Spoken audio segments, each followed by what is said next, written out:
Bonjour à tous. Aujourd'hui, nous avons une leçon de projet d'écrit ou bien la production écrite. On va découvrir ensemble comment écrire un texte documentaire. Découvrir les spécificités du texte informatif documentaire. Connaître la fonction et l'organisation d'un texte documentaire. Restez avec moi. Et avant de commencer notre leçon, comme d'habitude, on commence par un petit rappel de la leçon précédente. Alors, regardez avec moi le titre, le texte informatif.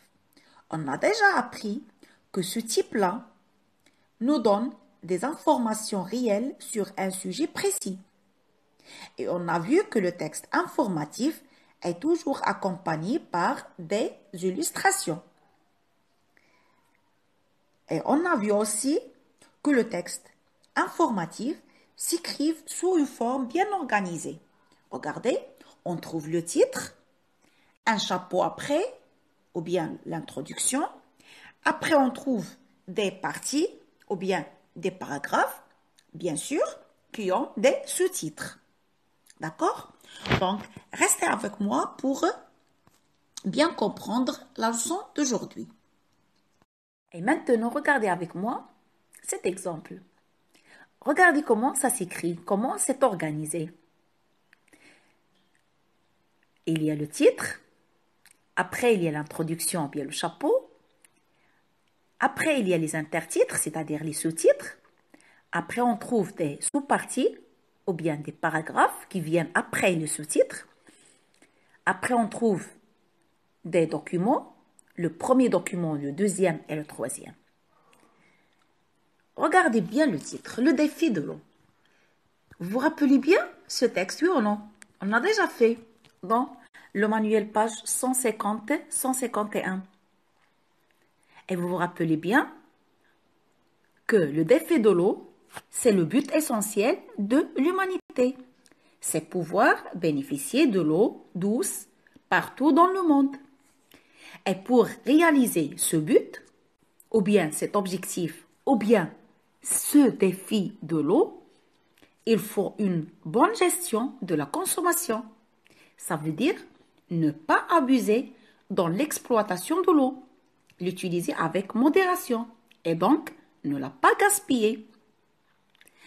Alors, ce texte nous donne des informations sur l'eau, nous donne des informations réelles sur l'eau. Et pour bien enrichir ce sujet, regardez, le texte est accompagné par des documents. Le premier document, c'est une affiche de l'UNICEF qui nous donne des chiffres des personnes qui n'ont pas accès à l'eau potable. Le deuxième document, c'est une infographie qui nous donne des conseils comment on doit utiliser l'eau et on ne doit pas la gaspiller. Le troisième document, c'est une photographie d'une tortue qui s'apprête à manger un sac en plastique à cause de la pollution.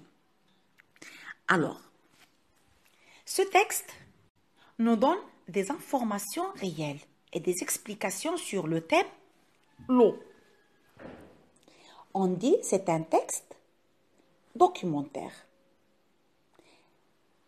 Le texte documentaire est un type de texte informatif. On a déjà vu le texte informatif. Il nous donne des informations.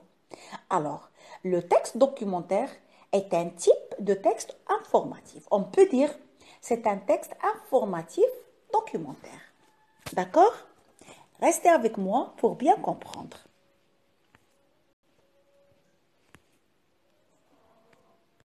Alors, qu'est-ce qu'on peut apprendre d'après cette explication?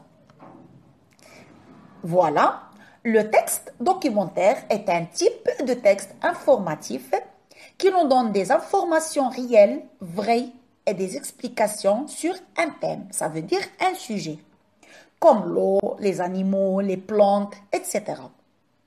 Le texte documentaire est bien organisé. Il a généralement un titre.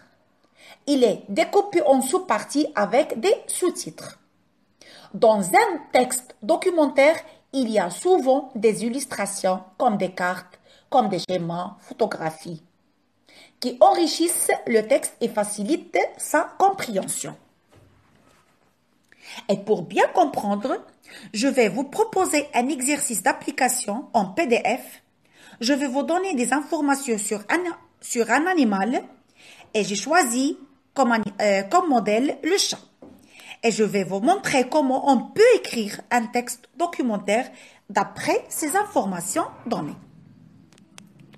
Merci de votre attention et on passe à l'exercice d'application.